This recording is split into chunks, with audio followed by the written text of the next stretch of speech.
एक बार फिर स्वागत है आपका। आप देख रहे हैं एजेंडा इंडिया का। दिल्ली पुलिस ने भड़काऊ बयानबाजी के मामले में एआईएमआईएम प्रमुख असदुद्दीन ओवैसी के खिलाफ भी केस दर्ज कर लिया है। दरअसल दिल्ली पुलिस ने हाल ही में भड़काऊ बयानों पर नुपुर शर्मा और नवीन जिंदल समेत कई लोगों के खिलाफ 2 एफआईआर दर्ज की थी। एफआईआर में अब असदुद्दीन ओवैसी का नाम भी शामिल कर लिया गया है।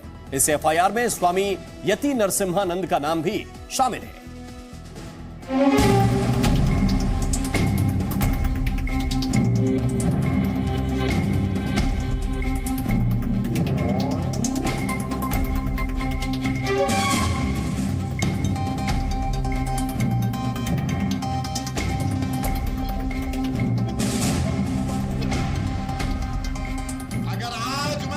मोदी के बारे में अनपार्लियामेंट्री लैंग्वेज को इस्तेमाल करो तो कल सुबह से बीजेपी वाले ओवैसी को पकड़ो, ओवैसी को पकड़ो, ओवैसी को पकड़ो। नफरत भरे बयानों से माहौल बिगाड़ने वालों पर दिल्ली पुलिस की कार्रवाई की चलते अब एआईएमआईएम के अध्यक्ष असदुद्दीन ओवैसी भी आ गए हैं। दिल्ली पुलिस ने विवादित और भड़काऊ बयानों के कारण सुर्खियों में रहने वाले यति नरसिम्हानंद और असदुद्दीन ओवैसी के खिलाफ भी केस दर्ज कर लिया है। दिल्ली पुलिस ने 2 एफआईआर में नुपुर शर्मा समेत 33 लोगों को नामजद किया है। अपने खिलाफ केस दर्ज होने से असदुद्दीन ओवैसी भड़क गए हैं। ओवैसी ने कहा कि पहली एफआईआर देखी जिसमें अपराध का जिक्र नहीं है। किस बयान के आधार पर एफआईआर की गई ये भी साफ नहीं है। नुपुर शर्मा और नवीन कुमार पर कार्रवाई का साहस नहीं था। दिल्ली पुलिस संतुलनवाद और पक्षवाद सिंड्रोम से पीड़ित है। ऐसी एफआईआर दर्ज की गई जिससे हिंदुत्ववादियों को ठेस न पहुंचे। हम इस तरह की कार्रवाई से घबराएंगे नहीं। ओवैसी के खिलाफ केस दर्ज होने के बाद दिल्ली में एआईएमआईएम के कार्यकर्ता सड़कों पर भी उतरे। ओवैसी समर्थकों ने नारेबाजी की और नुपुर शर्मा के खिलाफ विरोध प्रदर्शन किया। इस दौरान जमकर हंगामा भी हुआ। पुलिस ने 20 से 25 कार्यकर्ताओं को हिरासत में ले लिया। दरअसल बीजेपी की पूर्व प्रवक्ता नुपुर शर्मा की पैगंबर मोहम्मद पर की गई विवादित टिप्पणी के बाद से एआईएमआईएम प्रमुख असदुद्दीन ओवैसी ने सरकार के खिलाफ मोर्चा खोल दिया है। ओवैसी ने आरोप लगाया कि अरब देशों के दबाव में नुपुर शर्मा पर कार्रवाई की गई। आप बताइए, 10 दिन के बाद मोदी को ख्याल आया, हम पुकार रहे हैं, बोल रहे हैं, मगर टस से मस नहीं होते मित्रों। और कब हरकत में आते हैं? हरकत में कब आते हैं? जब खतर में कुछ होता है, सऊदी अरब में कुछ होता है। इस दौरान ओवैसी ईंट का जवाब पत्थर से देने की धमकी देते भी दिखे।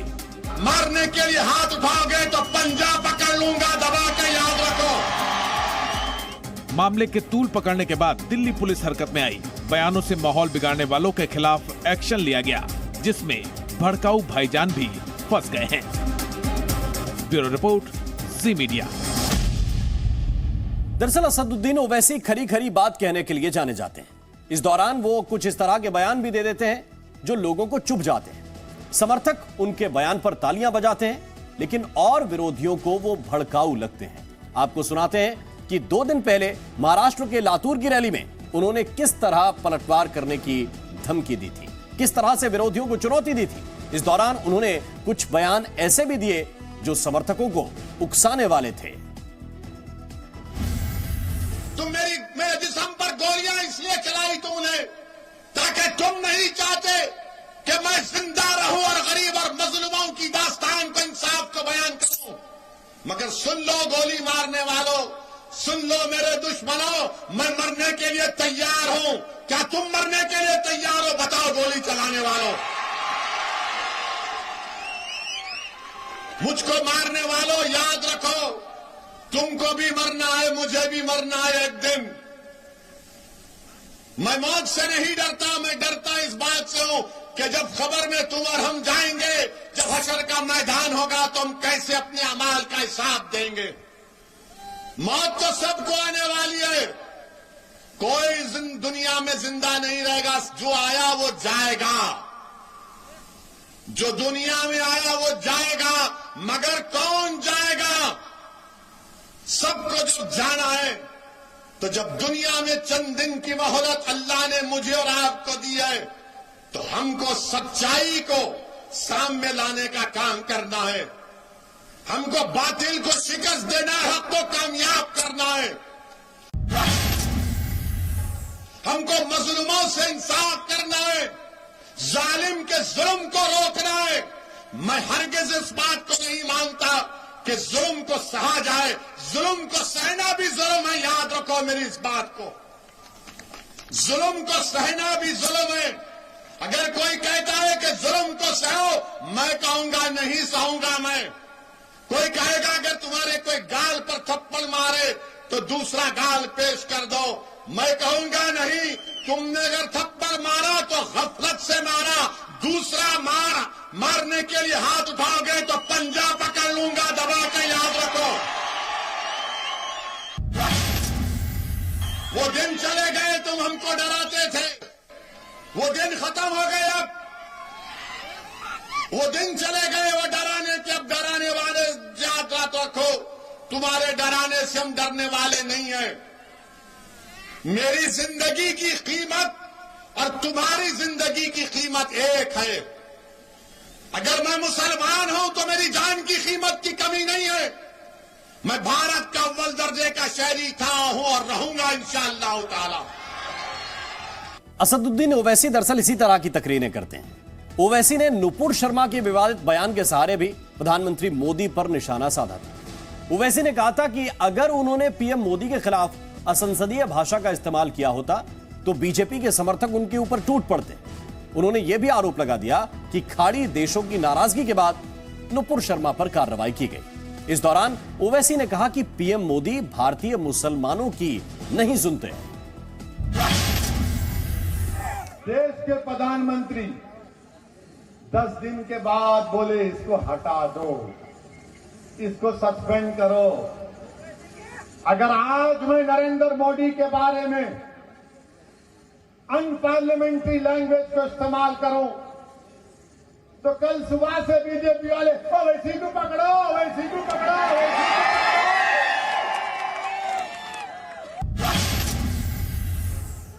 10 दिन के बाद मोदी को ख्याल आया, हम पुकार रहे हैं, बोल रहे हैं, मगर टस से मस नहीं होते मित्रों। और कब हरकत में आते हैं? हरकत में कब आते हैं? जब कतर में कुछ होता है, सऊदी अरब में कुछ होता है, अरब इमारात में कुछ होता है, बहरीन में कुछ होता है। जब प्रधानमंत्री बोलते हैं अरे गड़बड़ हो गई रे बाबा, अब तो मैं चाय भी नहीं पिला सकता इनको। जब प्रधानमंत्री को ख्याल आता है मोदी को, ओहो बहुत बुरी तरह। आपको मालूम कि 50% ऑयल वहां से आता, 40% गैस कतर से आती। मतलब कौन लोग बोल रहा? असदुद्दीन ओवैसी इससे पहले भी कई मामलों को लेकर मुखर रहे हैं और ज्ञानवापी मामले में भी हमलावर रहे हैं। उन्होंने चुनौती देने वाले अंदाज में कहा था कि ज्ञानवापी मस्जिद थी, है और रहेगी। ओवैसी ने कहा था कि बाबरी तो खोदी है लेकिन ज्ञानवापी को नहीं जाने देंगे। मुंह नहीं लगना मेरे, तुम याद रखो, मैं उन पागलों की तरह नहीं हूं, थम्स अप नहीं हूं, दलाल देकर बात करता हूं। सुनो, मेरा ताल्लुक किससे? मेरा ताल्लुक बाबा आदम से। मगर बीजेपी संघ क्या बोलेगी, शिवसेना भी, ये सब मुगल आए। हाँ ठीक है, मुगल आए तो पेट्रोल बढ़ गया, मुगल आए तो डीजल बढ़ गया, मुगल की वजह से बेरोजगारी बढ़ गई। अगर तुम 700-600 साल की तारीख की बात करोगे, मैं 65,000 साल की तारीख की बात करने को तैयार हूं। बैठेंगे, बात करेंगे, बोलेंगे हे क्या बोलता है, तेरे घर में खो देंगे। जब मैं 21 साल का था तो बाबरी मस्जिद को मुझसे छीन लिया गया। अब हम वही 19-20 साल के बच्चों की आंखों के सामने दोबारा मस्जिद को नहीं खोएंगे इंशाअल्लाह ताला। क्या आप तमाम लोग अहद लेते हैं कि हम कोई मस्जिद को नहीं खोएंगे? क्या आप अहद लेते हैं कि अब हम कोई मस्जिद को नहीं खोएंगे? तो अगर अहद लेते हैं तो हाथ उठाकर कहिए नारे तकबीर, नारे तकबीर। इनको पैगाम मिलना चाहिए, मस्जिद को अब हम नहीं खोएंगे। तुम्हारे दिल फरेब और हथकंडों से हम जान चुके तुम्हारे हथकंडों को। और अल्लाह के रसूल सल्लल्लाहु अलैहि वसल्लम का हदीस शरीफ है कि मोमिन वो है जो 2 बार एक सुराख से नहीं डसा जाता। अब हम दोबारा नहीं इनको डसने देंगे। मस्जिद है और रहेगी इंशाअल्लाह ताला सुबह क़यामत तक। ज्ञानवापी मस्जिद मस्जिद थी और जब तक अल्लाह दुनिया को कायम रखेगा मस्जिद रहेगी इंशाअल्लाह ताला। और हमारा काम यह है कि हम अपने मस्जिदों को आबाद रखें।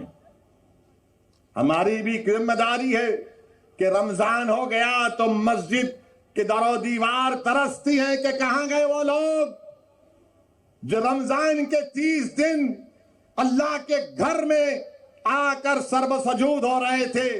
तो याद रखो, मस्जिदों की हिफाजत पहले हमको अपनी महल्लों की मस्जिदों को आबाद रख के रखना।